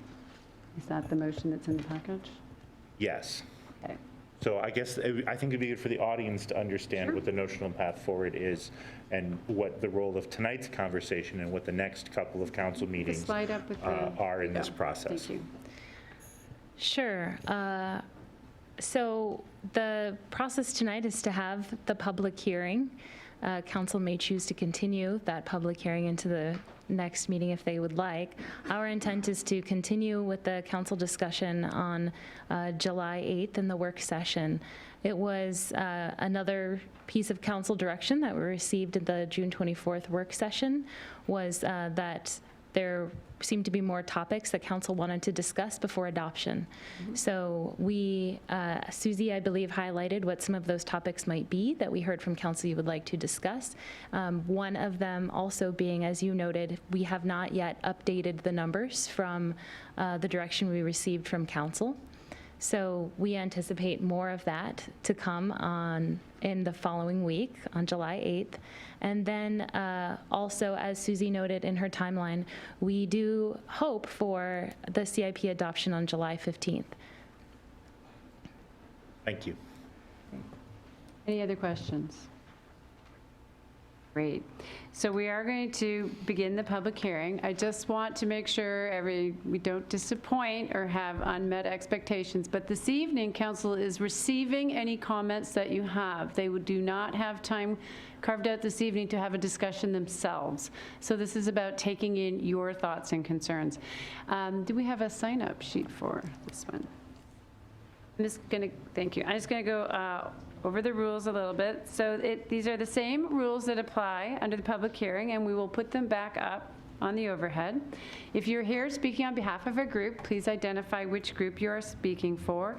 And you did a fantastic job earlier indicating support for any of the speakers' points that you agree with, so please continue to raise your hand. And I'm now going to open the public hearing at 8:17. And Tisha, who has signed up to speak? Victoria Hardy. Come on up, Victoria. Thank you. My name is Vicki Hardy, and my address is 3941 226 Place Southeast. I am a resident of Providence Point, a resident of Issaquah, and a registered voter. As the Issaquah City Council is considering the funding for the Providence Point traffic light, I wanted to express my strong support for funding for this project. The implications are enormous. If you have ever sat in the left turn lane waiting to go into the front gate of Providence Point and been confronted with speeding drivers coming around the blind corner just up the hill, you would have no doubt that funds must be found immediately to support this project sooner rather than later. As a retired nonprofit executive with many years of CEO experience, I can tell you the council will either pay a reasonable amount now or a huge settlement when someone's grandmother is killed by a speeding driver coming down that hill. It will happen if this light is not constructed, as there have already been serious accidents at this intersection. You must pay attention to this neglected neighborhood of over 1,000 senior citizens, most of whom are registered voters. We have several key reasons why we believe this is important. The light is critical for the safety of everyone traveling on 43rd Way. As someone earlier mentioned, this traffic light was promised when Providence Point residents voted to join the city of Issaquah. Traffic volume and the speeds on 43rd Way, which were discussed at the last public hearing, make it unsafe to enter and exit the community without this light. And the exploding development along 43rd Way and 228 Southeast continues to add traffic to this busy street. And when the educational facilities are complete at the church site, including a high school, the density will increase significantly. I urge you to make this stoplight a funding priority. Thank you, and I hope you make the right decision. Thank you, Vicki. Signs and hands in the air. Thank you very much. Who else has signed up, Tisha? Jeff Matson.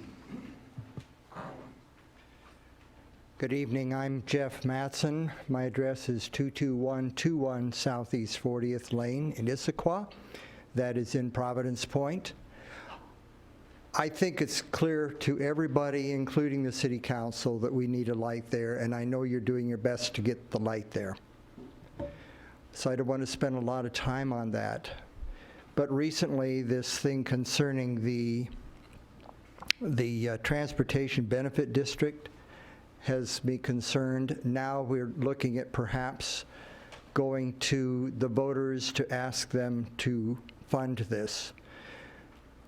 As a precinct committee officer, I'm well aware, I've gone through many pairs of shoes, putting out signs, making robocalls. I know I do it. I hate receiving them, but I got to make them. It's a tough job for campaigning. And in the current light of things, with our current legislature just having put through umpteen $1 million of tax increases, it's no time to ask people for another 0.2% of taxes. I have a fear that not only would our streets be littered with more signs and campaigners would be exhausted and people are tired of answering the phone, that would end up in a disappointing result.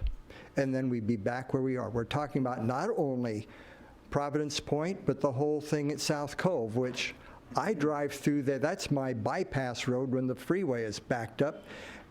You guys hate to hear that, I'm sure, but that's what we use, and it's a narrow road, and it's dangerous.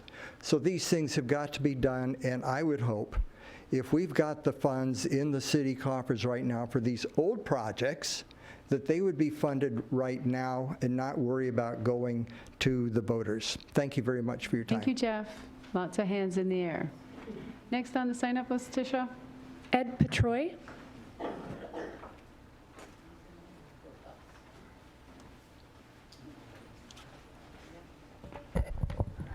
City Councilman, Mayor Pauly, my name is Ed Peteroy, and I've lived in the Providence Point community for approximately 2.5 years. I live in Forest Village. I was here last month where I talked about the traffic count data that the city was nice enough to provide to me and Mr. Wolf. I compared at that time the Southeast 43rd Way with Issaquah Falls City Road. Just to summarize, they both carry over 21,000 vehicles per day. That's Monday to Friday in both directions. And that's a very large number of cars and trucks per day. In fact, Southeast 43rd Street carries approximately 90% of the number of cars and trucks as Issaquah Falls City. Having spoken to many Providence Point residents, I'm certain that they don't feel safe either walking or driving across Southeast 43rd Way. Consequently, many people feel isolated from their friends, family, and their community. We know that this sense of isolation directly impacts people's ability to contribute to their community. It can also have a negative impact on their health. AARP has developed what they refer to as a city livability index that goes from a score of 1 to 100. Issaquah's score is 57, and that's in the average range of performance. However, it's important to understand that Issaquah's score of 57 with AARP is with a listing of the average speed in the city as being 29 miles per hour. We all know that the legal speed on Southeast 43rd Way is 40 miles per hour. However, the average speed is closer to 50 miles per hour. What do you think the livability rating is for the Southeast 43rd Way corridor? Please keep in mind that the odds that a pedestrian who gets hit by a vehicle will die increase drastically when a car is going over 20 miles per hour. In conclusion, in the nearly 2-mile stretch between East Lake Sammamish Parkway Traffic Circle and the middle school near East Pine Lake Road, there is not one traffic calming device on Southeast 43rd Way. Not one. I'm sure that the late Mr. Rogers would not be singing "It's a Beautiful Day in the Neighborhood" as he walked across Southeast 43rd Way. please put the 43rd Way light in the 2020 budget, and let's get the job done. Then we can say that we have a truly livable community in this corner of Issaquah. I thank you very much. Thank you, Ed. Lots of hands in the air. Who is next on our list tonight, Tisha? Ernest Wolf.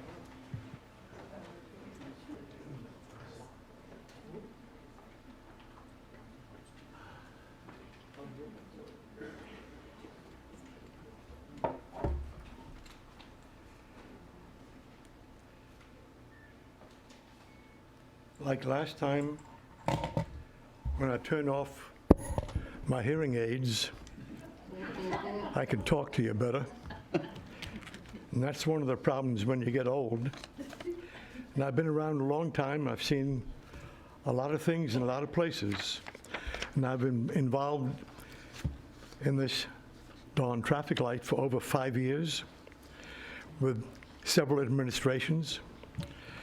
And actually, at this point, I'm encouraged.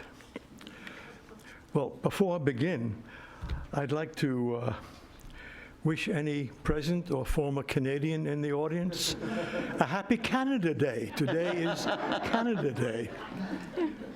Thank you.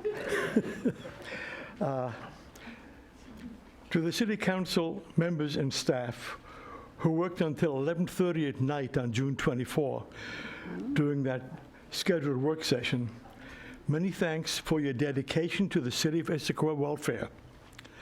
That same night, we saw through Channel 21 the broadcast or a subsequent viewing of a YouTube recording that any of you can still catch up on. I can give you the reference. And thank you, Mayor, for that YouTube reference. All 5 council members who attended that meeting opted for what? They opted for something you've seen before, Proposition 2. Not only that, but during the May 13 discussion, where Beth Goldberg presented the information that she and the engineering head had put together on the screen, at the end of that May 13 session, our City Council President spoke strongly about Prop 2. That's already 6 out of 7 votes. We have hope. And I think what we need to do is keep working and encouraging our City Council people not to change their minds. Thanks are also due to the Providence Point community residents who've come to this meeting. To you, I have a request. I know none of us are happy to have the sales tax increase, even 0.2%. But if we approve that, we'll have 6 other projects, although the City Council at the most recent work session apparently was going to question what is on the 6 project list.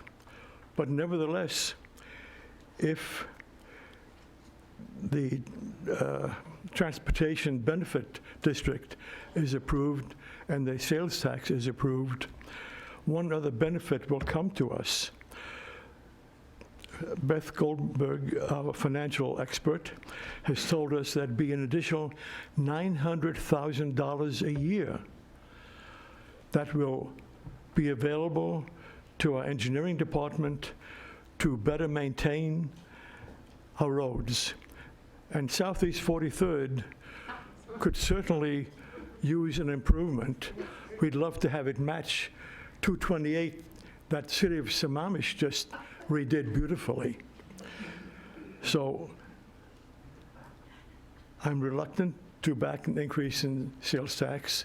The state of Washington, when I came here from Missouri, the first thing I learned, we have the most regressive tax system of any state in the whole country. We can't cure that, but we can do the best we can to help ourselves. So that's the extent of my message. And I thank you very much. Thank you, Ernie. Lots of hands in the air. Next, Tisha. Chasen John Gillis.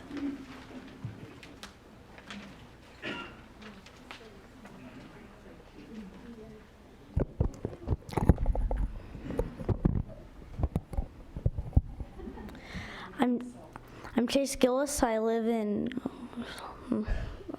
I'm Chase Gillis. I live in 4513 192nd Southeast South Cove, and Take your time. Did you want to talk to us about one of the projects tonight?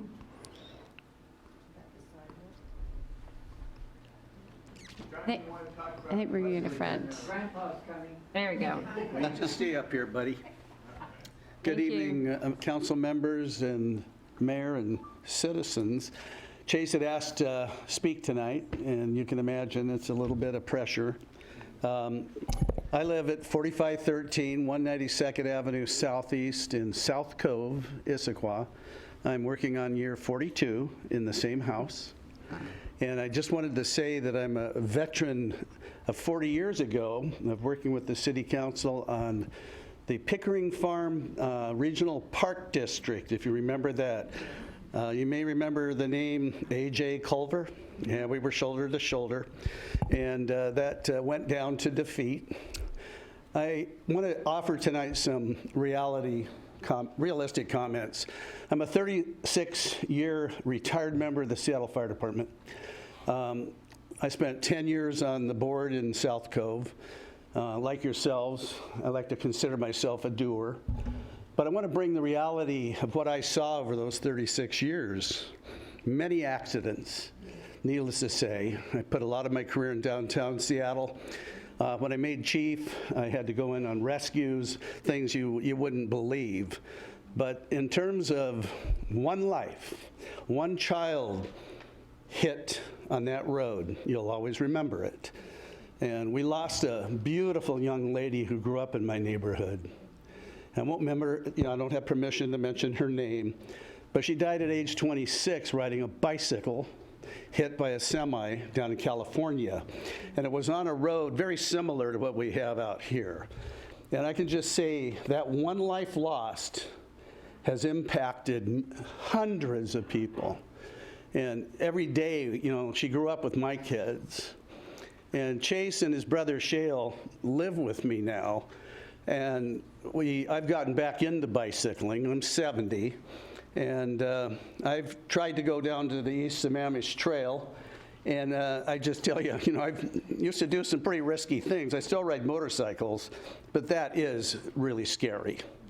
And I'll just say that one other little thing. Back in 1981, I was on the front page of the Journal American, holding my then 2-year-old daughter for an East Lake Sammamish Trail.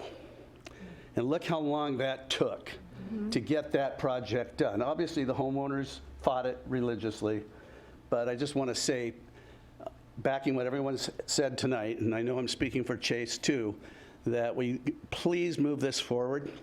And the last thing is, it gives us a chance in our community to really integrate with Issaquah. I call it the bridge to nowhere that sits down there by the AM/PM. I didn't hear about any public stuff on that. I know the city spent $500,000. It was a joint policy or a joint project with the state.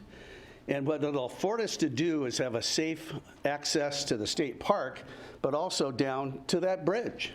And that's the main way into the center of Issaquah.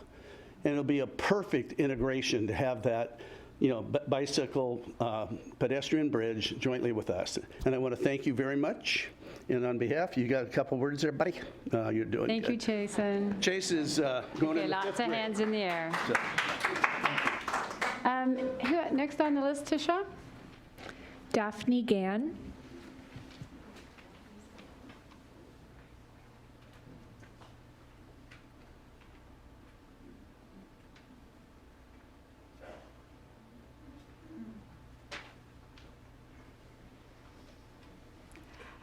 Daphne Gann, from Providence Point. In the 11 years since Providence Point joined Issaquah, we've worked with you all and have come up with we figured, the only good conclusion, which is that a traffic light which would keep traffic from moving so quickly up the hill and down the hill.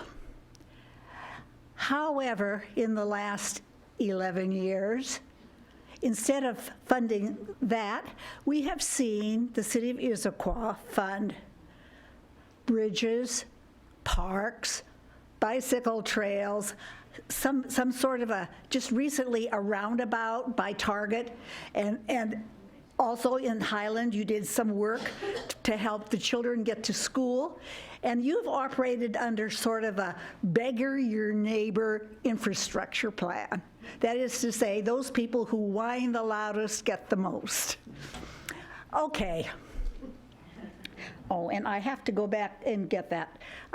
But I have here for you.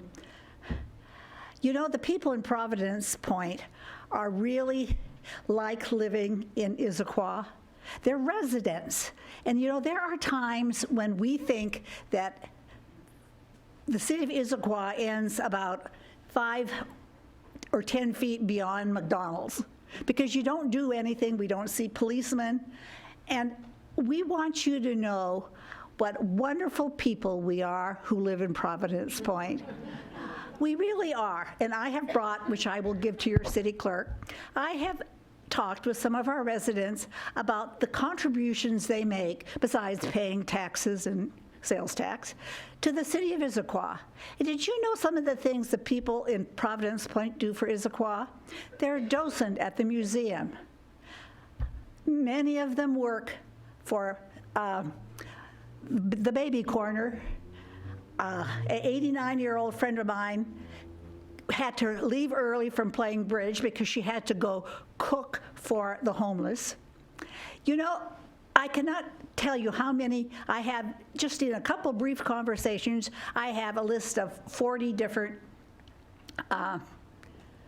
volunteer participants that the people in Providence Point do for the city of Issaquah. Now, I'm thinking that perhaps, you know, I'm here speaking 100% for the city of Issaquah funding the traffic light from cash flow. You know, I thought when this transportation benefit district came out, I didn't know enough about it, so I went to the State of Washington website and I spent an hour reading about it. And it was very interesting, and I learned a lot. One of the things I learned is that some of the cities who have tried that or a similar plan, the voters didn't approve it, which made me think, well, that's a reason I don't think we should fund the traffic light. The voters may not approve it. And then there's another thing. You propose to put that plan in an election year. And I will tell you, taking anything to the voters in an election year means you're competing with a presidential election and all the air goes out of the room. You know, it's just a hard thing to do. I have absolutely no confidence in it, even though I would vote for it. It doesn't make that much difference to me. I'm like Paul there. I figured out how much I spent and how much extra would cost me, and it won't break me, maybe a cup of coffee or two. So I am asking you, with all these good people over here, to take some consideration of the participation and support that the people in Providence Point have given to Issaquah all these years. And you know, I think it would be good to have a little bit of regular cash flow coming in so you don't need to beggar your neighbors every time you want to have an improvement. Thank you, and all the good people who are here, thank you. Thank you, Daphne. And can you make sure you bring that paper up? Lots of hands in the air. Tisha? Tom Hodge.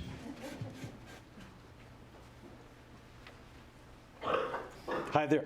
Good evening. My name's Tom Hodge, and I'm another resident of the Pinch Point. So for those of you, I live at 5170 Northwest Sammamish Road.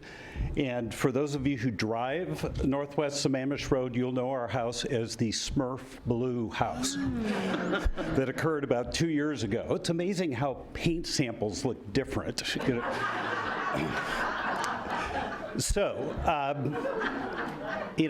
I hearken to your request that we not just repeat messages that have been stated by others, so I debated just passing. But I guess I'm somewhat unique among my neighbors in that a year ago, I was biking from our house to the state park, a half mile, for my usual morning ride, and I was hit by a hit-and-run driver, spent 6 days in intensive care, and several months in recovery. And it was at the narrowest point of the pinch point where I was hit. So I'm not sure which way this will cut in your minds, but I really want to keep my property the way it is, and I joined with my neighbors in that request. But on the other hand, some money needs to be spent on this point, at least in the case of this 63-year-old guy who came close to dying in that incident. Thank you. Thank you for speaking, Tom. Lots of hands in the air. And Tisha, next. No one further has signed up to speak. So if you want to move your way towards the microphone, and Tina, move over this way, we'll take you by whoever puts their hands up first. Thank you. Thank you very much. My name's Kevin Morgan. I live at 4545 192nd Avenue Southeast in South Cove. Just like the last gentleman, I have personal experience. I was biking with my son up the Westlake Sammamish, and at the very tight pinch point, car came, he swerved, not the car, my son, and hit a mailbox. He did not have the severe injury as you did, but it was scary enough that we never went down that way again. And I echo what David Banks said too, is that when we chose to become part of Issaquah, not only did we have to vote to join Issaquah, we also voted for the debt. And one of those promises, as David mentioned, was that you were going to connect us to the city. And that's all we're asking, is that that promise is fulfilled, and not so much through a tax increase, because there was no tax increase discussed at that time to fix the issue. So again, we just want to be connected completely with the city, because I know you guys do a great job. You guys have come out, fixed my sidewalk for me, fixed a road issue for me. So I know that you guys do care about us, but just like Providence Point and South Cove, promises were made by previous people, but those promises have never been kept. Thank you very much. Thank you, Kevin. Tina, do you want to come up? Lots of hands in the air.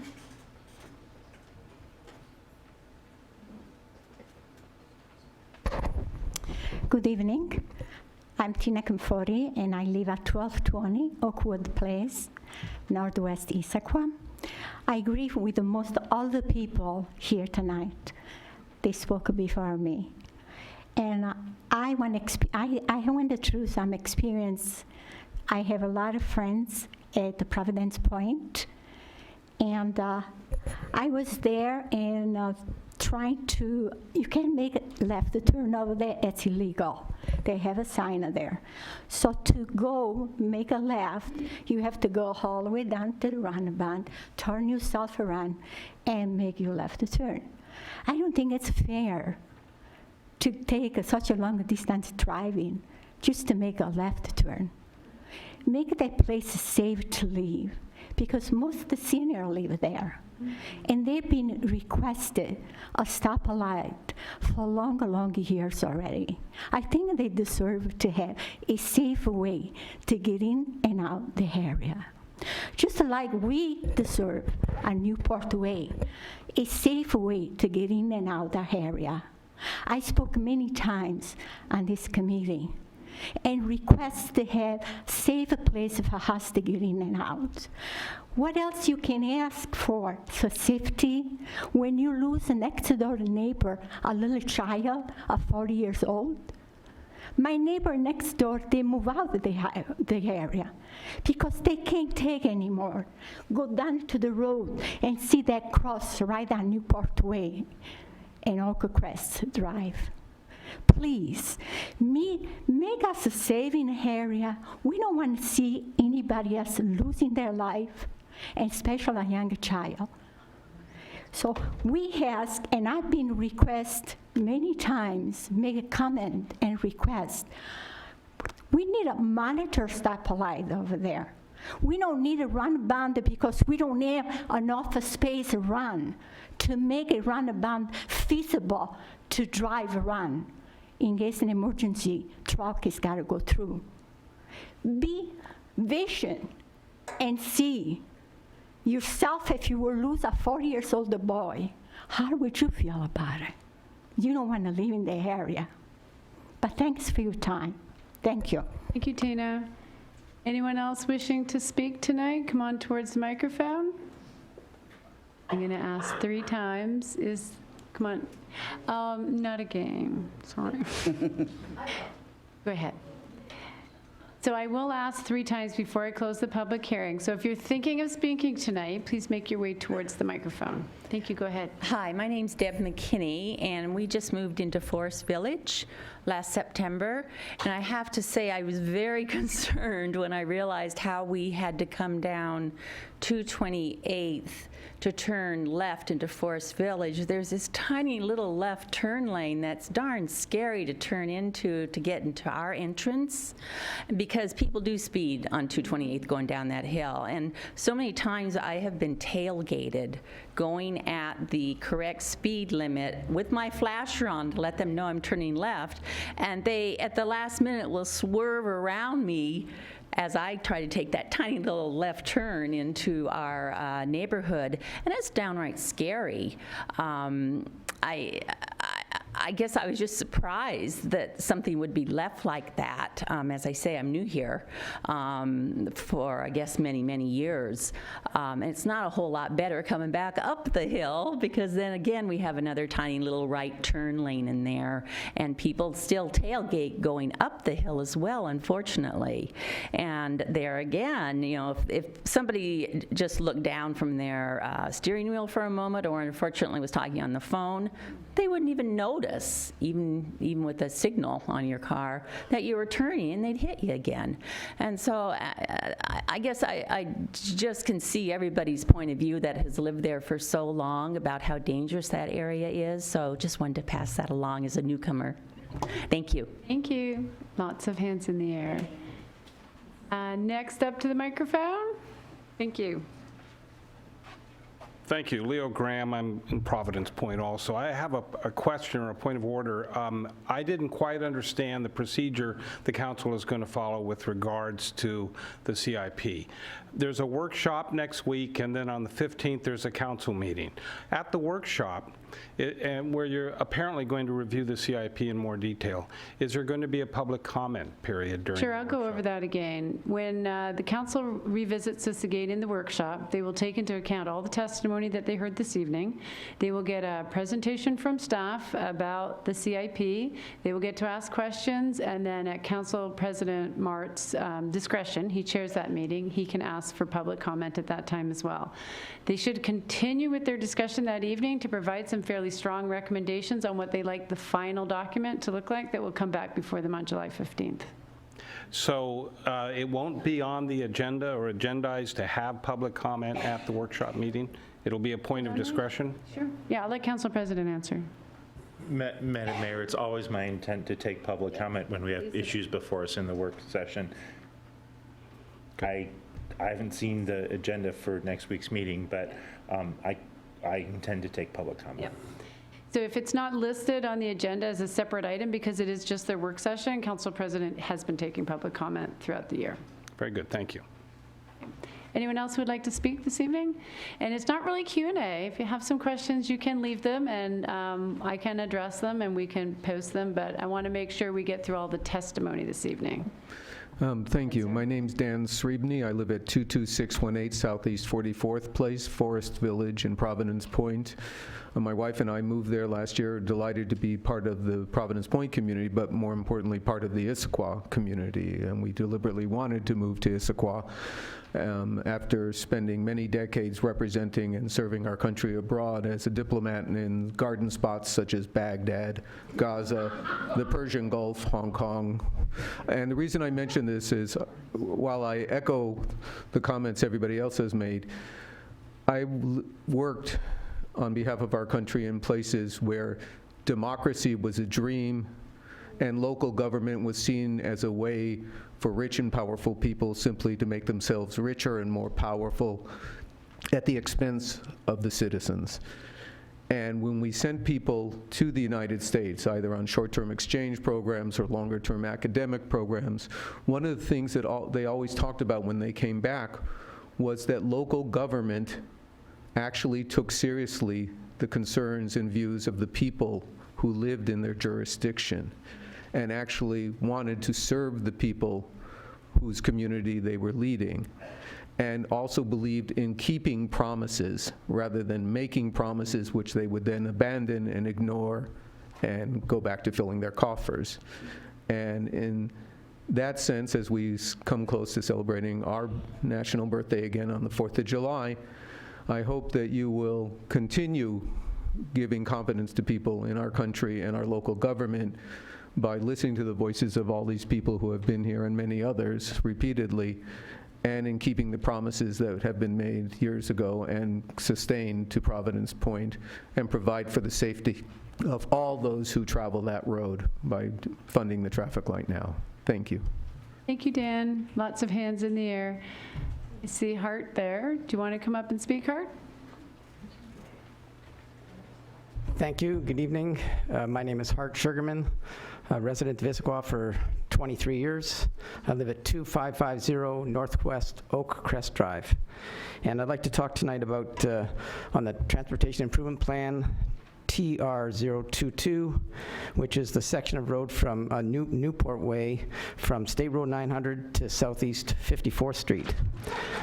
The current roadway improvements are now underway at 2 sites. One is the Anthology, formerly called Gateway, where there's a roundabout now installed. And soon there'll be road widening at the Riva Townhomes, which is opposite Northwest Oak Crest Drive.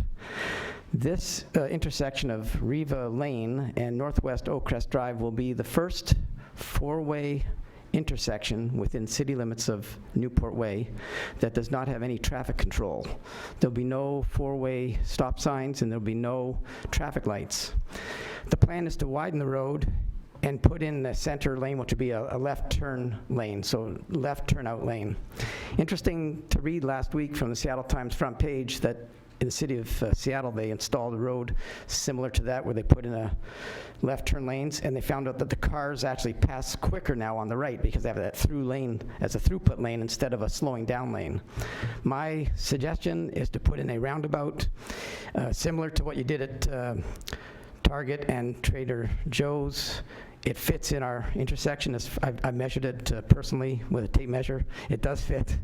The thing is, we want to slow down the traffic. We want to allow people to get in and out of our neighborhoods safely. And we also have to be mindful of your budget.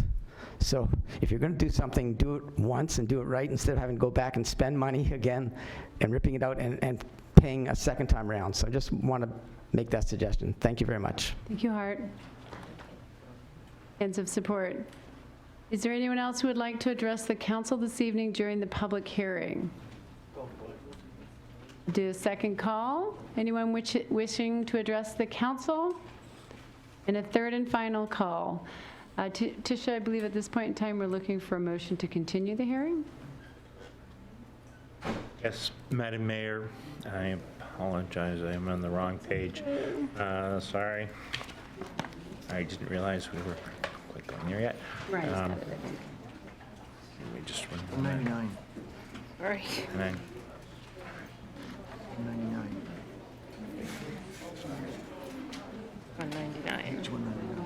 There we go. Madam Mayor, I move we continue the public hearing to the July 15th, 2019 council meeting and refer Agenda Bill 7759 to the July 8th, 2019 council committee work session for additional review and recommendation, returning to the full council on July 15th, 2019. Second. It's been moved and second to continue. All in favor, say aye. Any questions? All in favor, say aye. Aye. Opposed? That passes unanimously. We'll take a 5-minute break. Oh, excellent. I think the bus is leaving.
I'm going to call us back to order this evening, and we're going to move into regular business. AB 7753, Amendment to Issaquah Municipal Code 12.08, related to sidewalk construction, maintenance, and repair. This is the first time this item is coming before council, and I'd like to ask Public Works Operations Director Brett Heath to make a presentation.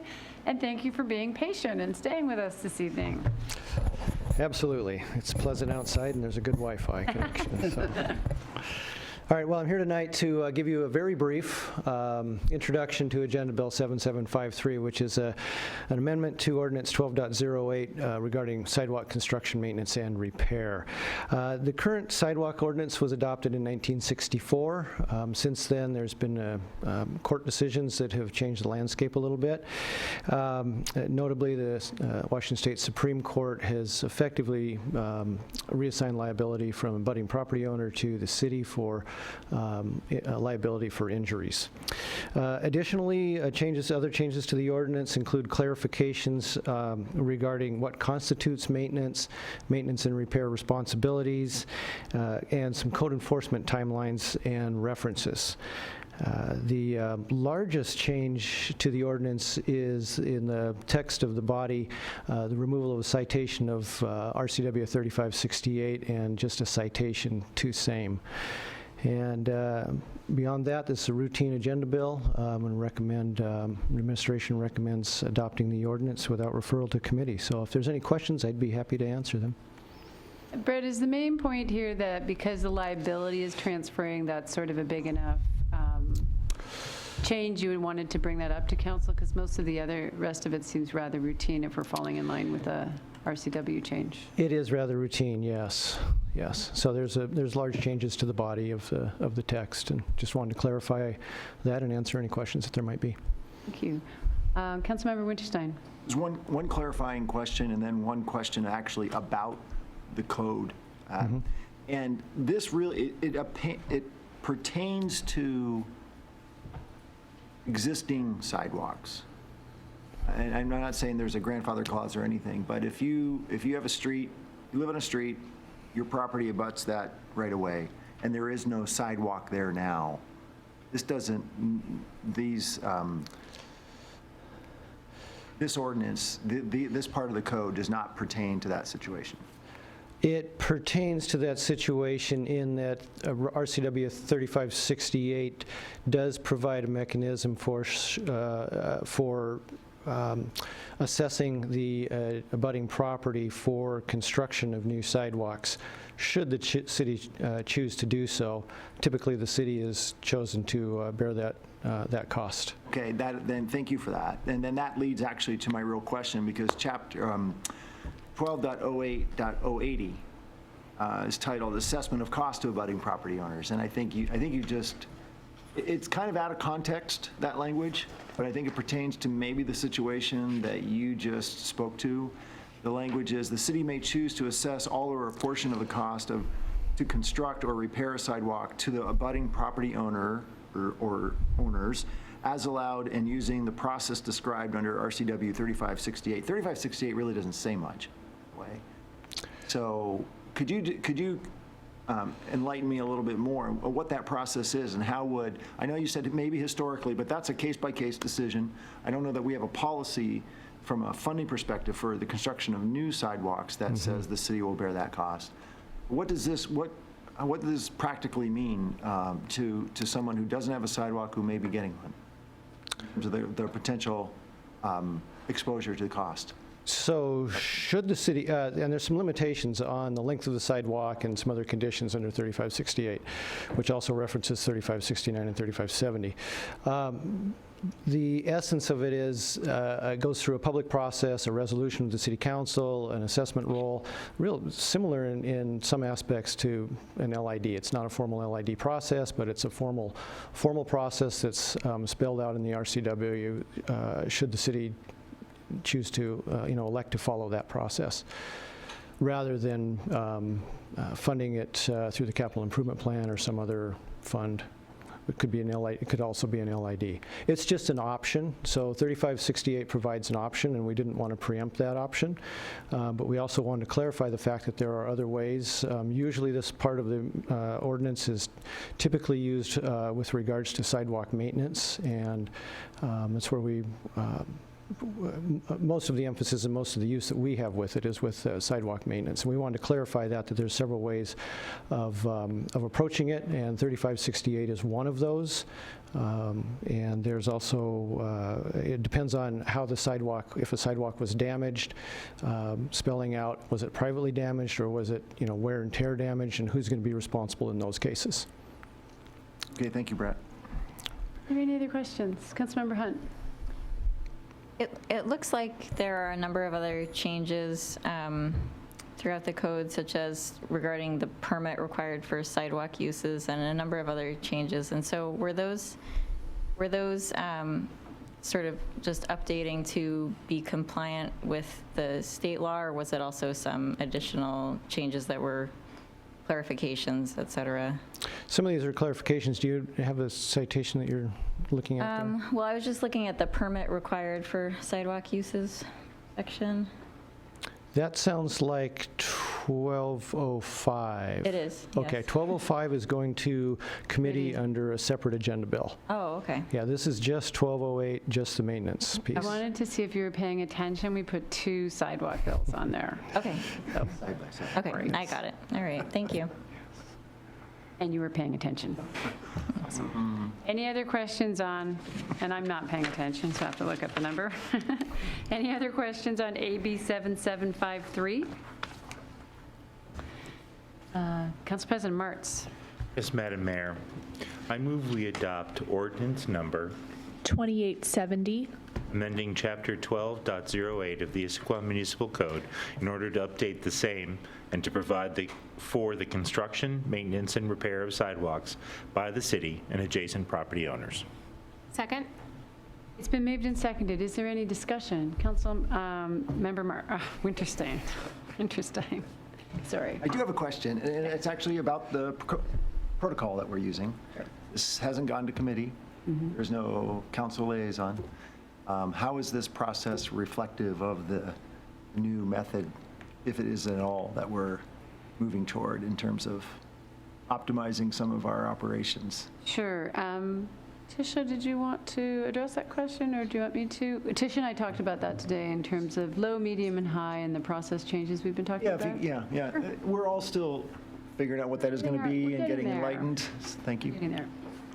So this, like a few agenda bills that have come forward from Public Works Engineering in the categorization of sort of policy level, we determined was a low level item because most of the changes were driven by a court ruling and there was little flexibility, policy flexibility.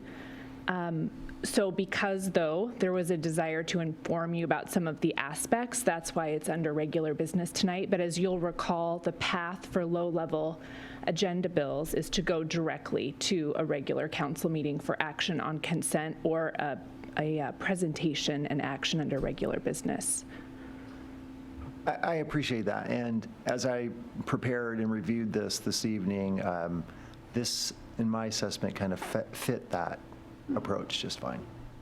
No. Any other questions before we go to the vote? Seeing none, if there's no further discussion, all those in favor of adopting ordinance number 2870, amending Chapter 12.08 of the Issaquah Municipal Code in order to update the same and to provide for the construction, maintenance, and repair of sidewalks by the city and adjacent property owners, signify by saying aye. Aye. Those opposed? That passes unanimously. We're now into good of the order. Do council members have anything for good of the order? None. I have a few upcoming council meeting notes, but I took a lot of notes tonight, so I have to find them. I just wanted to remind everyone that the July 8th council work session. Do I have that date written right? I have June down here. Okay, July 8th council work session, starting at 6:30 in chambers, has a couple of potential agenda items: mitigation and impact fees for transportation, fire, police, bike and ped, and general government building, the 2020-2025 capital improvement plan. And the July 15th regular council meeting, held here in chambers at 7 p.m., has a couple of potential agenda items: the National Citizen Survey results and the East Side Fire and Rescue resolution on alternative fuel requirements. That one is tentative. I think it is being prepared by East Side Fire and Rescue and not the city. That's a little bit of a look ahead. There is no executive session this evening, so we are adjourned at 9:12. I'm going to go with 9:12.